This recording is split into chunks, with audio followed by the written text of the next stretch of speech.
Salam, hər vaxtınız xeyir olsun. Media Balansın Meetup layihəsini izləyirsiniz. Bugünkü buraxılışımızın mövzusu təhsildə proqramlaşdırılmadır. Qonağımız isə təhsil məhsullarının satış və marketinq üzrə ekspert Emil Həsənlidir. Xoş gördük. Xoş gördük. Necəsiz? Sağ olun. Yaxşı olasınız. Ümid edirəm siz də yaxşısınız. Yaxşıyıq. Öncə bundan başlayaq. Təhsildə proqramlaşdırılma nədir və günümüzdə nə dərəcədə aktualdır? Okay. Günümüzün ən aktual mövzuları da hal-hazırda düşünürəm. Bu süni intellekt yəqin ki, bütün xəbərlərdə biz izləyir. Bu açar sözlər, proqramlaşdırma olsun, texnologiya olsun, startup olsun. Yəni bu açar sözləri biz hər gün eşidirik və bu açar sözləri birləşdirən məqam da elə proqramlaşdırmadır. Ona görə də proqramlaşdırma günümüzün əsas trendidir. Kimlər ki, artıq öyrənməlidir, kimlər ki, artıq belə deyim, bu hissəyə maraqlıdır və onlar bu hissəyə doğru belə deyim, süni intellekt olsun, startuplar olsun, bu sahəyə yönələn insanlar olurlar. Və bizim ölkədən də bu yan keçmir. Həmçində şagirdlər olsun, tələbələr olsun və yaxud da ki, artıq ixtisas dəyişənlər olsun. Onların da kifayət qədər böyük marağı var bu sahəyə. İndi uğurlu alınır, uğursuz alınır. Artıq onu zaman göstərəcək. Siz bəlkə öz təcrübənizə əsaslanaraq gələcək üçün proqnoz verəsiniz ki, yəni uğurlu alınırmı? Hara gedirik? Düşünürəm ki, bir peşənin uğurlu eləmək üçün o peşəyə fundamental yanaşmaq lazımdır. Fərq etmir. Proqramlaşdırma olsun, marketinq olsun, dizayn olsun, fərq etmir. Arxitektur olsun. Hər bir şeyə sən fundamental yanaşanda orada peşəkar ola bilirsən. Bizim ilk podkastlarda bir sözümüz var idi. Proqramçısan yoxsa kodersən? Koder nədir, proqramçı nədir? Koder odur ki, bir texnologiyanı adam öyrənir və həyatı boyu o texnologiya davam edir. Bu bir proqramçı üçün artıq ölümdür. Çünki sənin ömür boyu ancaq bir texnologiyadan həyatın asılıdır və sən yeniliklərə bağlı olursan. Amma bizim yanaşmamız odur ki, sən əgər fundamental proqramlaşdırmanı bilirsənsə, texnologiya fərq etmədən hər zaman yeniliyə açıq ola bilirsən, yeni qolları öyrənə bilirsən, Təcrübə yığa bilirsən və tez bir zamanda belə deyim də, məsəl üçün deyirəm, bugün front-end tərəfdəsənsə, sabahlarım trend çox sürətlə dəyişir indiki dövrdə. Sabahlarım süni intellekt gəlir, machine learning gəlir, data science gəlir. Sən qısa bir müddətdə o hissələrdə shift edə bilirsən, keçə bilirsən sən ora. Amma yox, sən ancaq bir tech stack-lə özünü limitləmisənsə, ciddi problemlərin var. Aydındır. Bəs ola bilərmi ki, bu təhsildə proqramlaşdırılma sistemi bayaq dediyiniz kimi trend olub sonra dəbdən düşsün, inkişaf etməsin? Təhsildə proqramlaşdırma trend olub dəbdən düşsün. Yox, olmayacaq. Çünki bu konsepsiyadır. Zaten front-end, back-end, bunlar hamısı belə deyim, bir ağac fikirləşək, ağacın gövdəsi proqramlaşdırmanın əsaslarıdır. Budaqlar isə bizim hal-hazırda işlədiyimiz məqamlardır. Məsələn, front-enddir, back-enddir, machine learningdir, bu hissələrdir. Və deyirsiniz ki, sualdan belə başa düşək ki, budaq gövdədən daha mı vacib olacaq? Yox, olmayacaq. Gövdə dəyişmir. Budaqlar dəyişəcək. Budaq olacaq ki, biri quruyacaq, yeni bir budaq olacaq. Budaq olacaq ki, daha cür pöhrə, yəni belə daha cür meyvə verəcək. Budaqlar dəyişə bilər, amma gövdə yox. Ona görə də bizim həmin zaman dediyimiz bir şey var ki, proqramlaşdırma öyrənin, daha sonra texnologiya doğru gedin. Çünki əfsuslar olsun ki, bizim ölkəmizdə təhsil sektoru bərbad vəziyyətdədir. Nə məktəblər, nə universitetlər bunun haqqını tam vermirlər. Nədən qaynaqlanır sizcə? Nədən qaynaqlanır? Bəlkə şərait yaradılmır? Şərait birinci mütəxəssis. Qıtlıqdır? Bilmirəm, mən o hissədə tam yoxam deyə mən sadəcə nəticələri görürəm. İkinci məsələ nədir?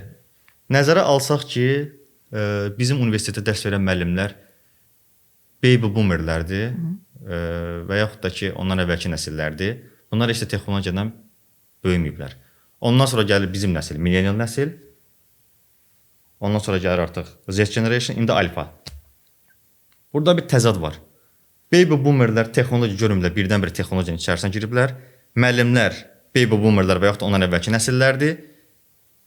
Bir paradoks var da, texnologiyanın böyüyən nəsil və böyüməyən nəsil. Bəli.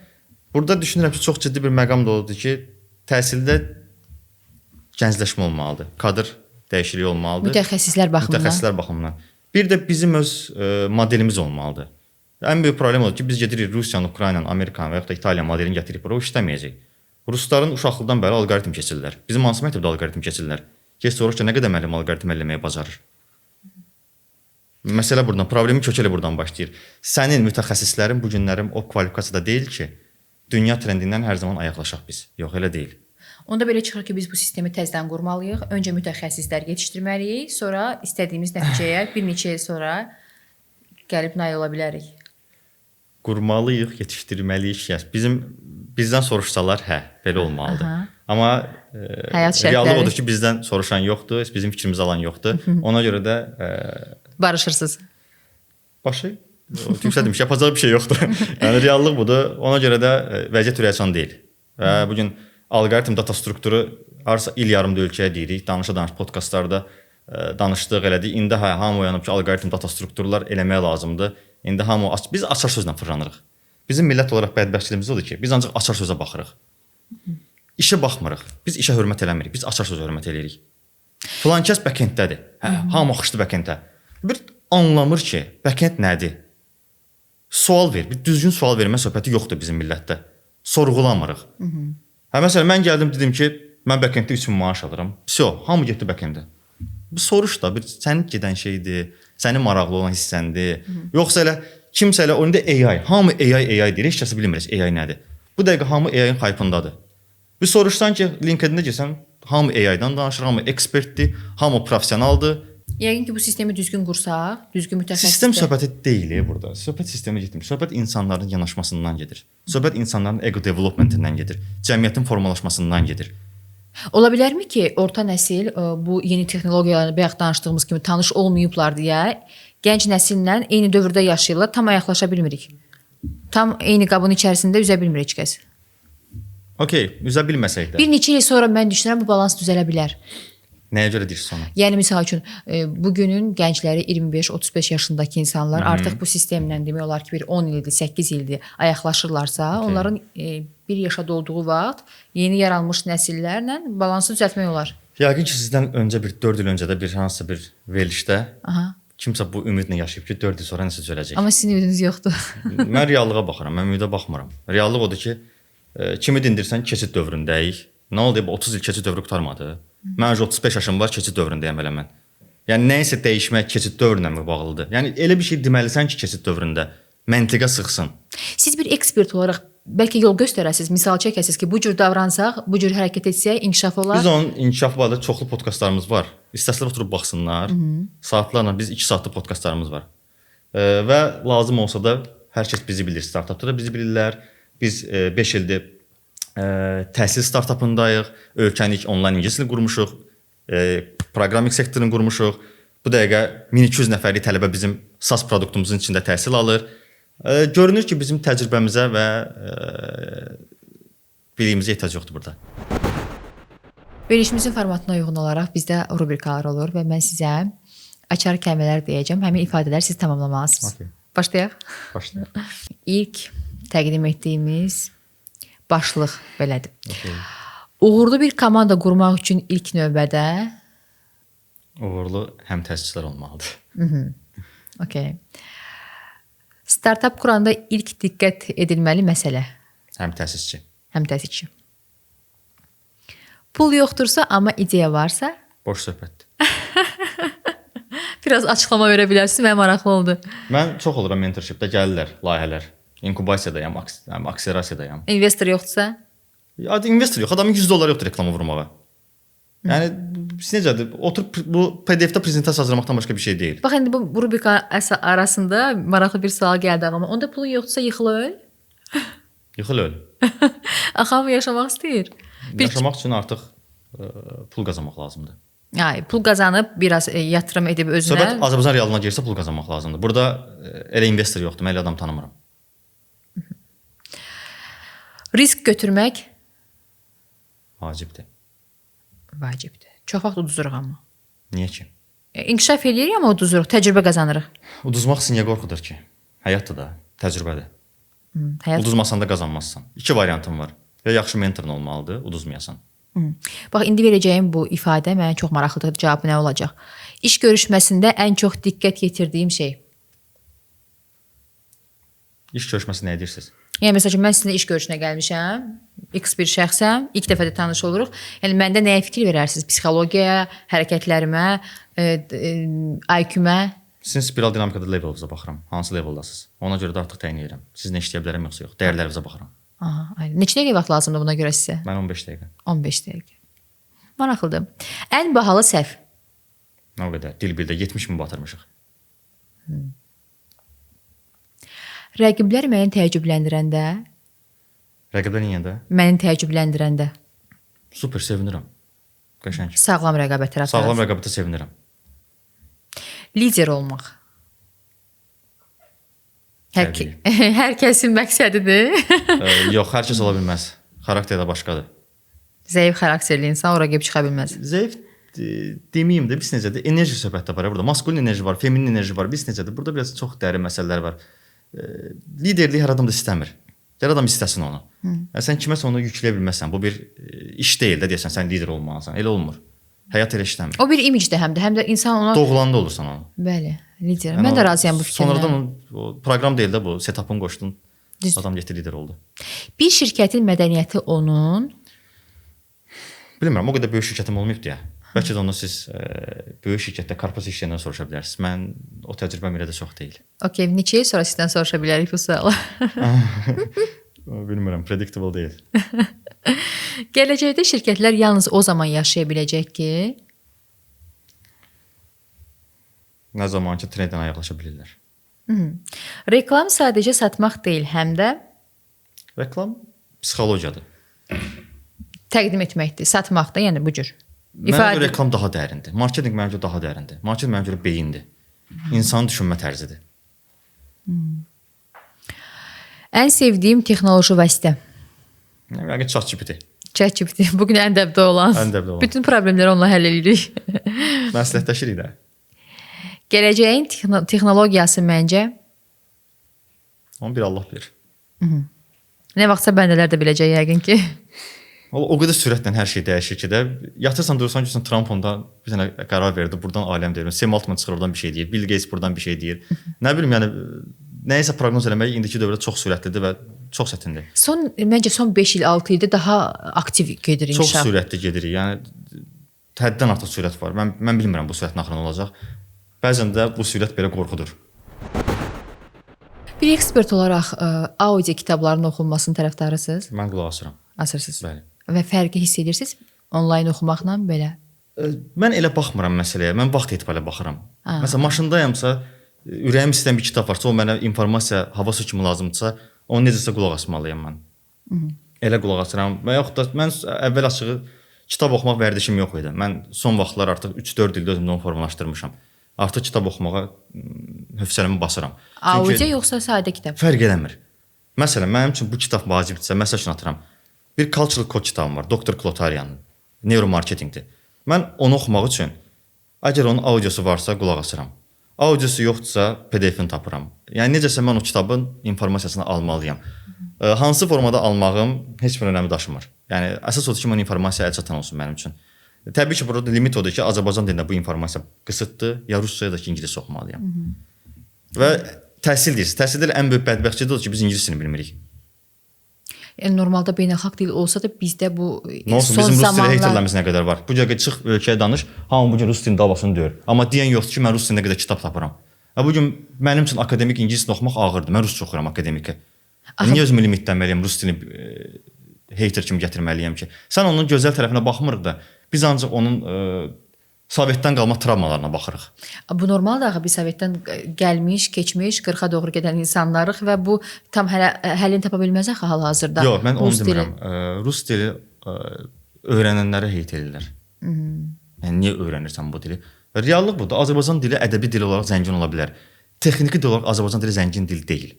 Yəni ona deyən ədəbiyyatşünas varsa, bir dənə getsin, mən neft sektorunda 8 il işləmişəm. Bir dənə getsin neft sektoruna, Sokar Polimerin sənədləri mən handover eləmişəm.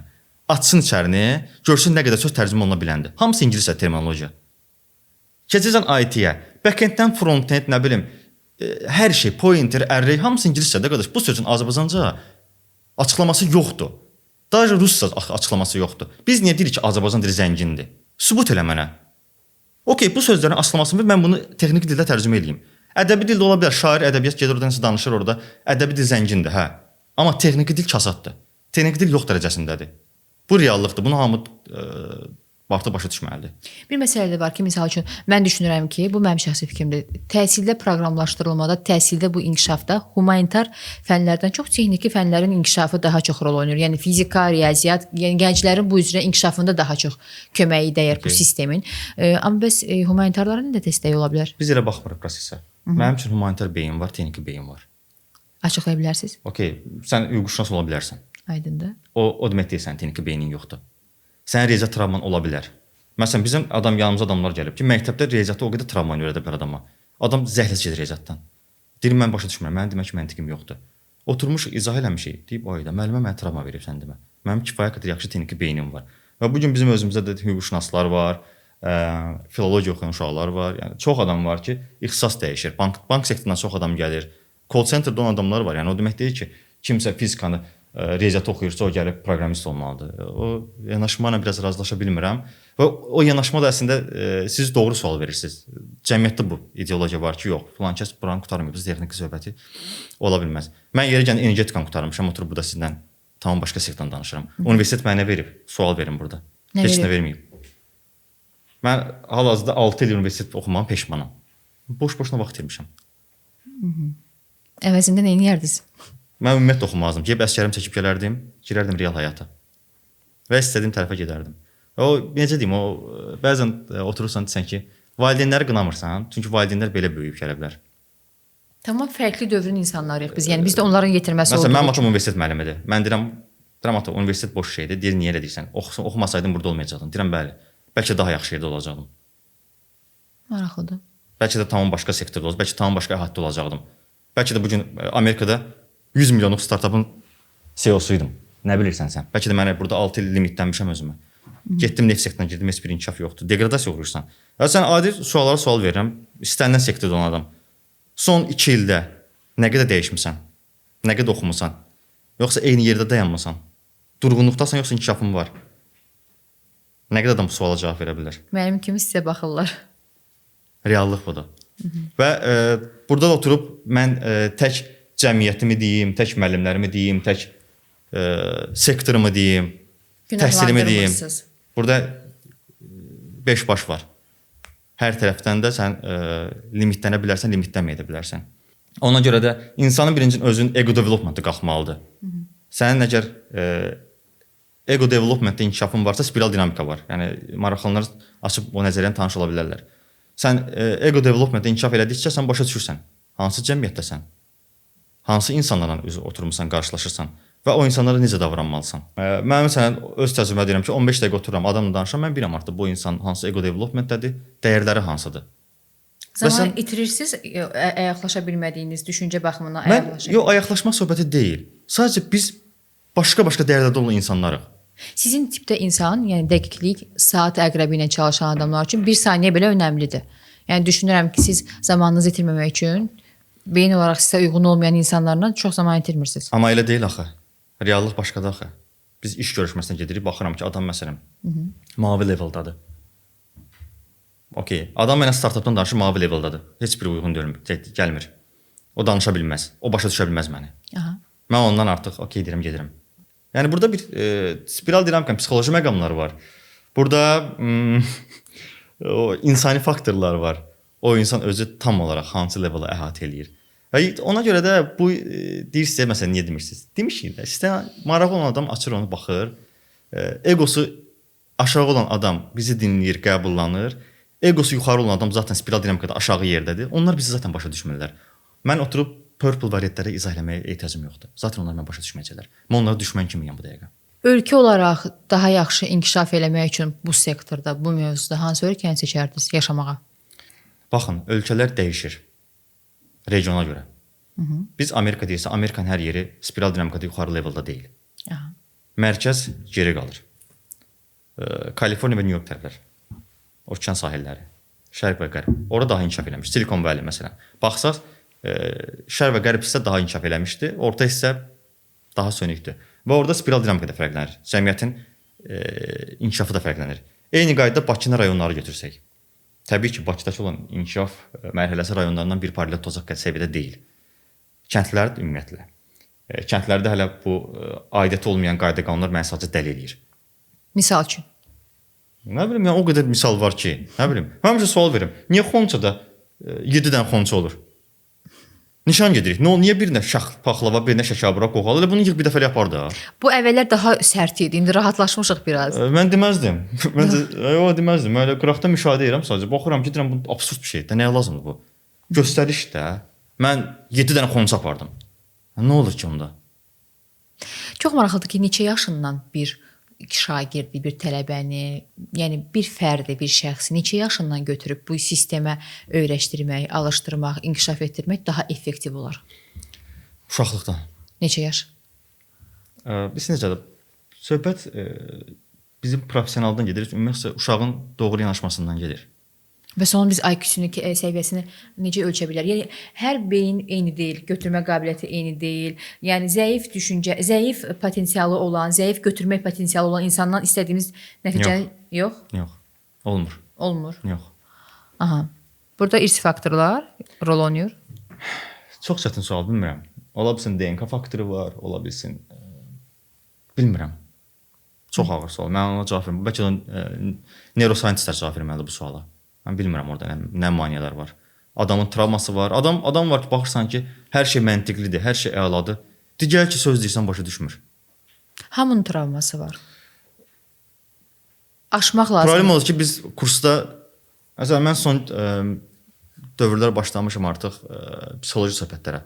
Məsələ burada şeydən getmir. Bizim tələbələrimiz var ki, kifayət qədər savadlıdırlar. Adamın özgüvəni yerdədir. Mən edə bilmərəm, mən bacarmaram. Yoxdur, adam özünün güvəni. Fobiyası var. Oturur əsir qabağımda. Deyirəm, mən HR-am və yaxud da mən hərsəsə bir şirkətin CTO-suyam. Mən hərsəsə bir şəxsəm, oturmuşam qabağında. Mən sən gözə baxanda, görürəm axı sən məndən artıq qorxursan. Sən özgüvənin yoxdur, sən mənə necə satacaqsan özünü? Maraqlıdır. Nə qədər professional olursan, ətrafında çox elə professionallar. Adamların özgüvəni yoxdur. Adamlar özlərinə inamı yoxdur. Adamın özünə sevgisi yoxdur. Yəni biraz manipulyasiya eləyib qarşındakını rahat formada istədiyin necə manipulyasiya edəcəksən ki, sən özünü manipulyasiya edə bilməmsən? Yox. Məsəl üçün daha beyin olaraq güclü, potensiallı adam. Sizdə savadı az olub, özgüvəni çox olan adamlar daha uğurludur. Nəinki savadı çox olub, özgüvəni az olanlar. Razıyam. Yəni hər şey savad deyil də. Həyatda paradokslar çoxdur. Yəni, fərasətli olmaq lazımdır. Yaxşı, Loro desə fərasətli olmaq. Fərasətli olmaq, bacarıq olmalıdır. Bəli. Və bacarığı olan adam da, qorxmayan adam da hər şey çatır. Yəni görürsən ki, onun aşdığı limitlər daha böyükdür. Amma yəni söhbət burada şeydən getmir. Yəni istənilən adam istənilən şey öyrənə bilər, maraqlıdırsa. Məsələn, mən açıram, bu gün hansı dövrdür? YouTube var, internet var, nə bilim, süni intellekt var. Açırıq, istənilən mövzunu araşdırırıq, öyrənirsən də. Bunun üçün universitet oxumaq lazım deyil ki. Məsələn, mən neuromarketinqdən xoşuma gəlir, manyakıyam. Onun üçün mən gedib marketinq oxumalıyam Harvardda. Nə fərqi var? Orada oxuyan adam da eyni kitab oxuyur, mən də oxuyuram eyni kitabı, eyni alimdir. Oturub oxuyuram, baxıram da, yəni məcburamı mən onu gedim oxuyum, sertifikasiya alım əlimdə və yaxud diplom alım əlimdə. Və ikinci məsələdə bu diplom demişdən, deyir o sözü qoyub birindən oraya o birisinə keçirəm. Bizim millətin başqa xəstəliyi diplom xəstəliyidir. O necə ki xalalar əlində o xonçanı tutub aparırlar. Diplom deyil, söhbətdir. Diplomsuz inkişaf eləmək olar? Niyə olmur ki? Diplom nə verir ki? Bu gün mən sizə marketinq danışıram. Mənim diplom var marketinqdən. Mən energetikam qurtarmışam. Mən startapdan danışıram sizə. Mən proqraming danışıram. Mən proqramist deyiləm. Necə olur mən bunu danışıram? Təsir, yəni rəsmi təsir önəmlidir mən düşünürəm. Nəyə görə? Rəsmi təhsil nə verir bizə? Rəsmi təhsil önəmsə niyə cəmaət bu qədər kursa gedir? Təkmilləşmək üçün gedir, amma universitetlər ləğv olunsun onda. Niyə ki? Universitet verir də bunu hamısını sizə. Təkmilləşməyə ehtiyac yoxdur. Tam ala bilmirlər də. Yox, baxın. Universitet 4 illiksə computer science, kompüter elmləri keçir. Və siz kompüter elmlərinin ardınca gəlirsiniz kursa ki, mənə 6 aya kompüter öyrət. Deməli istədiyi kimi tədris olunmur da. Tədris olunmur və yaxud da tədris olunanda həmin adam ağlı qız və yaxud da oğlan yanında olub, fikri başqa yerdə olubdur, aşiq olubdur. 100 dənə case var ki, saya bilərik biz orada. İkinci case o demək deyil ki, adam universitetdə mütləq diplom olmalıdır. Mən ona qarşıyam. Baxmayaraq ki, atam müəllimdir, anam müəllimdir, mən ona qarşıyam. Diplom mənim üçün heç nədir. Yəqin ki, valideynlər sizdən tam razı deyirlər. Razı deyirəm, argumentasiya gətirirəm mən. Mənim qardaşım top 50-ni qutarıbdı. 2 universitet. Top 50. Buradan Eldara salamlar, yəqin ki, məni görəcək. Qardaşım Romada MBA-də oxuyanda mənim startapımın üstə işlədi layihəni. Mən onun mentor oldum, mən və Sənan, o bir co-founder. İndi sual verirəm. Top 50 universitetdə mənim oxuduğum top 10 minə girməyən azini qutarmışam, deyil mi, diplomum? Mən necə o mentor oldum? Çalışaraq öz məqsədinizə nail olun. Yəni burada diplom, sertifikasiya hamısı biznesdir. Çünki bir adam verir ki, mən 4 ildən sonra buradan diplom alacağam, sertifikasiya alacağam. Business or retention deyirlər buna. Zor biznesi də mənim tələbə gəlib 4 il məndə tələbə. Gör nə qəşəngdir. Gör nə əla biznesdir. Təhsil sektorunun əla biznesi o cəhətdən. Amma yenə də bunu bir dəfəlik yox eləyə bilmərik də. Təbii ki, bu ənənə də qalacaq. Eləyə bilmərik çünki insanlar başqaca düşünürlər. Amma sizə deyim ki, birazdan artıq ciddi problem qarşılaşacağıq. Və bu günlərin universitetlərin də balları getcə aşağı salmağı bunun göstəricisidir. Artıq insanlar diploma inanmır, bir də artıq xarici universitetlərə gedirlər. Və ölkədəki universitetlər bir dənə oyanmalıdır ki, reallıq artıq dəyişir. Artıq əvvəlki reallıq deyil. Xaricdə təhsilə önəm verənlərdənsiz yəqin ki. Mən üçün yenə deyirəm, fərq etmir. Bəlkə kimsə mənə qınaya bilər, mənim üçün fərq etmir xaricdə təhsil. Bəlkə də oxumamışam, o təcrübəm yoxdur, ona görə bilmirəm. Bilmirəm yəni. Və mən zaman ikisi eləmək istəmirəm. Gedib burada 4 ilimi orada oxumağa görə, harca MIT-də və ya da Harvard-da. Nə bilim mən, məsələn, mənə o hissəyə çatmır. Başa düşə bilmirəm o hissəni. Bizim verilişimizin ikinci rubrikası daha çox mən düşünürəm ssenari, xəyal, qurmaqdan ibarətdir. Məncə maraqlıdır. Təsadüfi hekayə adlanır bizim rubrikamız. Mən sizə bir neçə kəlmə söz deyəcəm və o kəlmələrə uyğun 30 saniyə ərzində bizə bir hekayə danışmalısınız. Yaxşı. Uydura da bilərsiniz. Deadline, lift, coffee, investor, uğur. Okay, investorla görüşə gedirəm. Deadline-dakı 2 gün qalıbdı. Gedim görüm cavabı nə olacaq. Ya yolsuz kofe götürdüm. Elə qalxdım liftlə. Gedim görüm işim uğurludur yoxsa yox. Sonra nə qaldı orada? Elə bunlar. Okay. Düz danışıram. Budur ümumiyyətlə sizin gündəlik rutinləriniz? Yox, prosta uydurdum. Uydurdunuz, okey. Nə vaxtsa sizinlə serial mövzusuna toxunarıq, ssenari qıtlığından danışarıq. Ola bilər. Belə, davam edək. İkinci, Zoom, internet problemi gözlənilməz. Okey, gəl bir dənə maraqlı bir case deyim. Dilbilin təzə vaxtlarında Zoom-la dərslər keçirik. İnternetdə problem yoxdur, hər şey okeydir, əladır. Birdən bir gözlənilmə saatça baş verdi. Dostumuz bizə zəng elədi ki, bəs daha sonra o bir həmtəhsil dostuma zəng edib, sən bəs bir dənə dərsə gir. Dərsdə dəlixanadır. Girmişik dərsə ki, orada bir türk tələbəmiz var. Xanımdır və siqaret damağında dərsdə oturubdu. Bu qədər rahat. Bu qədər rahat. O da qayıdı ki, bəs deyir, Fatıma deyir, pülüyür orada siqareti. Ay, ölmüşük gülməkdən. Dərsdə belə bir qəribə bir hava yanıb. Müəllim bilmir dərs saxlamasın. Deyir, okey, davam elə. Ondan sonra xanıma deyir ki, bəs alınırsa siqareti şey eləməyin də, bəs dərs vaxtı çəkməyin. Dərsdən sonra çəkərsiz. Yəni belə maraqlıcı olmuşdu. Amma onlayndır da, nə ola bilər ki? Bizim mentalitetlə o mentalitetdə problem var. Aha. Və siz içəridə xanımlar girib görür kimsə siqaret çəkir orada deyir, artıq algılama problemi yaranacaq. Biraz da ciddiyyət pozulur məncə. Ciddiyyət pozulur, bürokratiya, bizim millət bürokratiyanı sevir. Bürokratiya pozulanda ciddi almırlar. Startup, pizza, e-mail, səhv göndərmək, panika. Okay. Təkrarlayım. Startup, pizza, e-mail, səhv göndərmək, panika. Startupla pitch eləyirsən. Pitch elirdim, belə fərz edeyim. Əlimdə də ki, pizza yeyirəm yavaş-yavaş. Oturmuşam da özüm üçün. Startup pizza. Səhv göndərmək, panika. Hə, pizza yeyirəm, söhbət edirəm uşaqlarından birdən səhv göndərdim, birbaşa e-mail getdi. Əli yox, getdi Vəliyə göndərmişəm e-maili. Panikadır, nə etmək lazımdır? Birbaşa uşaqlara soruşdu, Outlookda kim geri qaytarama bacarır? O da işləs olmadı. Ondan sonra üzrxahlıq mesajı yazdıq. Əlaqələri birinci işə salırsınız. Əlaqə sarsan, unsent alınmırsa artıq bir üzrxahlıq yazırsan ki, səhv göndərmişəm. Aha, reklam, TikTok, çimərlik, bloger, çay. Günümüzün ən maraqlı. Yəqin ki, bu yayda olacaq indi. Blogerlər hamısı axışacaq yayda istirahətə. Hamı əlində çay, çimərlikdə. TikTokerlər hamısı oradadılar. İndi bir vuracaqlar, biz də vloqlara baxacağıq da. Reklamaya da qoyacaqlar. Reklama da qoyacaqlar. Ya da ki, reklam alacaqlar. Ampulu yoxdursa ölsün. Influence marketing. O da özü. Davam eləyək. Aha. Slogan, brend, yağış, müştəri, köhnə reklam. Slogan, brend, yağış, müştəri, köhnə reklam. Çətinləşir get-gedə. Köhnə müştəridir də. Yağışlı havada gəlib deyir ki, mənə bir dənə sloqan düzəlt. Brendinqi qaldırım. Sən də baxırsan ki, sən bəs təzə məhsulun var, deyir yoxdur. Deyir amma köhnə sloqan olsun da. Yola verirsiniz. Yola verəcəksən. Başqa variant yoxdur. Axı biz perspektiv axtarırsa yola verməli deyilik. Perspektiv biz axtarırıq, müştəri. Müştəri artıq özü fikirləşsin də. Hər şeydə biz fikirləşsən nə oldu da? Bütün cavabları mən götürən bərəm ki. Like, tətil, briefing, sərin hava. Bezirsən də hərdən. Deyirsən bir tətilə çıxan bir briefing olsun, bir sərin hava olsun. Onu da bir oturum paylaşım cəmaət like eləsin ki, bu filan kəs, filan CEO istirahət eləyir. Əslində olan. Əslində olan. Aha, sonuncu bir dənə də maraqlıdır. Görək nə ssenari qurursunuz. Rəqəmsal kampaniya, parol, viral olmaq, mikrofon. Rəqəmsal kampaniya, parol, viral olmaq, mikrofon. Yaxşı. Bu dəqiqə mikrofonun olsa, viral ola bilərsən. Baxır seçkin mövzuya və istədiyi rəqəmsal produktu da çox rahat şəkildə promotion edə bilərsən. Yəni insanlara nə lazımdır? Rəqəmsal produkt var, login, parol var. İçəri girib sən bütün produktunu tanış olurlar. Və bir də viral trafik lazımdır. Başqa bir şey yox.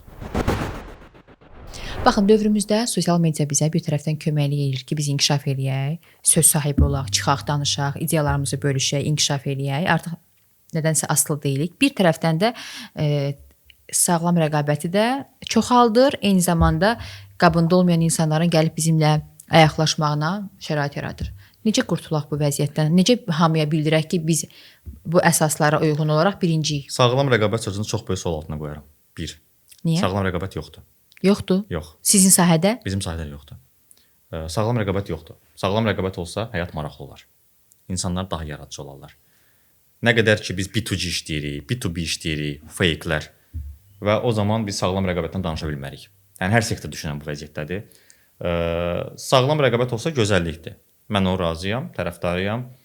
İstənilən adamdan da o Amazonda kimi survive-a hazıram. Onun kayfını tutaram. Yəni sağlam rəqabət olsa, biz təbii ki özümüzü göstərərik ki, mən bu potensialdayam, bu işləri görmüşəm. Amma axı bu bazarda sağlam olmayan rəqabətlər də var və yaxud da ki, sosial mediada özünü təqdim eləyib, o bəzi təbəqələrə xidmət göstərib daha çox izləyici sayı, daha çox insanları eşidir və bəlkə də insanlar səhv bir şeyə inanırlar. Bunu necə biz qarşısını alaq? Necə Almalıyıq mı? Niyə almayaq ki? Məncə almalıyıq. Ala bilərikmi? Yox, amma çalışa bilərik bir şeylər eləməyə. Okay, sizin həqiqətləriniz də o, düzdürmü? Düşünürəm ki, yəni biri var ki, başını götürsün, getsin, düzgün olmayan düşüncə. Ona baxan adam o qərarı verə bilmir. Siz onun yerinə qərar verməlisiniz. Bəlkə... Yəni ona baxan adam 100 minlər adam olsa, demək ki, o adam onu istəyir də. Siz necə deyə bilərsiniz ki, bu adam onu istəmir? Bəs keyfiyyətli işi necə təqdim eləyək ki, bizə Keyfiyyətli iş lazımdırmı? Lazım deyilmi? Lazımdır məncə. Lazımdırmı? Əlbəttə. Mən onu yenə də sorğulayaram. Sizcə lazım deyil? Lazım deyil. Azərbaycan keyfiyyətli iş lazım deyil. Çünki çox az sayda insan o dəyəri başa düşür. Mənim indiki təcrübəm nə olsa, mən bundan sonra heç bir B2C sektoru rəqəmsallaşdırmaram. Çox böyük kostlu, çox böyük enerjidir. Ancaq B2B biznesmen tərəfə gəlib baxaram. Səni işi rahatlaşdırıram. İnsanları nəyisə rəqəmsallaşdırmaq o qədər çətin, o qədər ağırdır ki, ömrün gedər. Və getdi də. Getdi də. Getdi də. Neçə iliniz gedib? Artıq 6-cı ilə gedirik də. Səhvləri dəyərlənə gedirsən. Neçə il hələ yol gedəcəksiniz? Bilmirəm. Nə qədər ki enerji var, nə qədər ki maraq var. Bilmirəm, yəni həyatdır. Və sizcə bir sahədə sizə aid olub-olmadığını dəqiqləşdirmək üçün nə qədər, neçə il zaman lazımdır? Mənə 3 ay. Sizə 3 ay? Mən 3 ay tamam başqa sektora girmişəm və çıxmışam. Hansı sektor? Açıqlaya bilərsiniz? Məsəl üçün tradingə girdim. Çox maraqlı gəldi bir ara. 3 ay əməlli iş elədim. Başa düşdüm ki, trader olmaq üçün bir 10 il vermək lazımdır. Bacarmadınız yoxsa həvəsiniz olmadı? Vaxtım olmadı. Mən başa düşdüm ki, mən bunu elədim, mən bu bir layihələrim dayanır. Mən full time işləməliyim orada. İşdir bu. Yəni sadəcə hobbi deyil. Getdin kursa gəldin 2 ay, 3 ay o elə deyil. Və rusları araşdırdım, nə bilim ingilislərə baxdım, türklərə baxdım. Öyrənsi çox şey var. Yəni o da bir gediləsi yoldur. Adamlar patternına baxır. Yəni proqnoz verirlər. Mən hələ başa düşdüm ki, o level deyiləm. O level üçün mənim o qədər vaxtım yoxdur. Onu xərcləyəcək. Fərq eləmir, bu olmasın başqa sektor olsun. Yəni istərsən girirsən, yəni 3 ay kifayət edir ki, düzgün Məsələ bu nədir burada? Düzgün araşdırma eləmək. Məsələn, bu startap mənə onu öyrətdi ki, düzgün araşdıra bilirəmmi mən? Adamlar gəlir ümumiyyətlə birinci düzgün sual verə bilmirlər. Məsələn, adam gəlir, deyirsən, niyə proqramlaşdırmaq istəyirsən? Başlayır, dayım oğlu proqramistdir, 2000 maaş alır, nə bilim, filan kəs gedib türk serialına baxırlar, elə bil ki, hamı plazada işləyir. Keçim dərdi çəkirlər də, dolanışıq dərdi. Dolanışıq dərd çəkmirlər. Bu adamlar beyinlərində yaşayırlar. Düzgün Utopiya. sual verilmir. Utopik fikirlər də hamısı. Adam gəlir, mən bunu belə oldu, filan kəsdə belə oldu, bəhmən kəs belə oldu. Ancaq müqayisədəyik biz. Və bayaq inam deyirəm, mən inam da ondan gəlir. Oturub müqayisəyə qoyur ki, mən buradayam, filan kəs burdadır. Filan kəsin atası yaxşı, anası yaxşı, filan kəs belə. Avtomatik müqayisə predmeti yaradır özündə və müqayisədə aşağı düşür bu. Aydındır. Sən aşağı düşən halda nə qədər uda bilərsən? Vaxtını ona itirirsən də, yəni ancaq qurduğun Boş xəyallara. müqayisələrdə. Yəni bu biz necədir? Bayaq yenə deyirəm, bu təhsil olsun, bunun hamısı düzələn bir şeylərdir. İnsan psixoloji olaraq nə qədər hazırdır hər bir şeyə, həyata. Çətinliyə nə qədər hazırsan? Birinci bu sualı özünə ver. Və sən bir dənə dampda prosta dizveri atıb oturacaqsansa, sən o sektora girmə. Və sən məsələ də odur ki, sən elə hər sektorda o vəziyyətdə olacaqsan. Və proqramminq olmasın, dizayner olsun, həm get hardasa sən işlə. Yəni bir dənə çətin olan kimi avtomatik hesab mənlikdir, mən qaçdım. Qorxacaqsansa, girmə. Aydındır. Hazır deyilsən sən psixoloji olaraq. Nə gözləyirsiniz bu sektordan? Hansı sektordan? Bax, bu təhsilin proqramlaşdırılması, bu kodlaşdırılma, alqoritmlər nədir? Ümidiniz nədir? Ölkə ilə bağlı deyil, ümumiyyətlə fərd olaraq, şəxs olaraq. Fərdlər hər zaman seçiləcək. Fərdlər hər zaman irəli gedəcək. Kütlə isə problemdir. Kütlə isə çalışıram ki, biraz insanlara şey verim, ürəkdirək verim, qorxmasınlar. Nəsə bir şey. Çünki elə ən məqamı kütlədir elə. Fərdlər zaten o deyir, o quyuya da tulasan, o da bir yol tap çıxacaq da. Amma o kütlənin necə bir yaxşı vəziyyət gətirmək, bu ağır prosesdir. Biraz daha çox işləmək lazımdır da, yəni. Bilmirəm, ağır işləmək lazımdırmı? Çox ağır sualdır, mən bilmirəm. Əmək xərcləmək lazımdır da onlara bir günə çıxartmaq üçün. Söhbət mənim əməyimdən getmir. Söhbət onların özündən gedir. Aha. Mən sadəcə orada bir vasitə ola bilərəm. Mən bir ChatGPT kimi alətəm. Amma yenə də promptu verən adamdır orada. Bəli. O məndən nə istəyir? O məndən hansı informasiyanı almaq istəyir? Ümumiyyətlə özü nə istəyir? Onun yanında oturub özü fikirləşməlidir. Və əgər ona psixoloji hazırdırsa, yaxşı olacaq. Psixoloji hazır deyilsə problemdir. Və təəssüf ki də 80-90% vəziyyət bu vəziyyətdir. Psixoloji olaraq çox ciddi olaraq özgüvən aşağıdır. Çox sağ olun, bugünkü həmsöhbətimiz oldunuz. Ətraflı danışdıq, şikayətlərinizi, arzularınızı, ümidlərinizi eşitdik. Biraz düşünürəm ağır olmadı mövzumuz. Yox, ağır olmadı, amma çox qətiyyətlisiniz, məqsədlisiniz. Bu da yaxşı haldır. Ümidiniz amma məncə tam bitməyib. İnsanlara kömək etməyə çalışırsınız. Ümidim bitməyibdi. Ümidsiz deyiləm. Sadəcə olaraq nə isə harasa proqnoz, boş proqnozlar verməyə o ümidsizəm. Nə isə boş proqnoz vermək istəmirəm. Reallıq nədir o göstərəcək, zaman göstərir zaten reallığı. İşləmək lazımdır. Boş-boş danışmaq yox, oturub işləmək lazımdır. Yəni bu qədər net. Orada tədbirlər, mədbirlər, boş-boş şeylər yox. Otur qardaş, işi gör. Sən əgər iş görürsənsə, sən özgüvənin də olacaq. Öz yolunu seçəcəksən. Ətrafında lazım adamı yığışacaq. Sənə lazım olan adamlar. Yox, sən elə boş-boş oturub fırlanacaqsansa, yəni burada startap danışmağın mənası yoxdur. Burada proqramminq danışmağın mənası yoxdur. Hamısı eyni söhbətdir.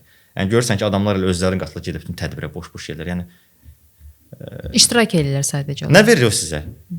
Mənim ki, burada Steve Wozniak'ı görməm mənə nə verəcək? Mən onun başa düşmürəm. Aydındır. Çox sağ olun. Sizə də minnətdaram dəvətiniz üçün. Uğurlar. Çox sağ olun. Təşəkkür.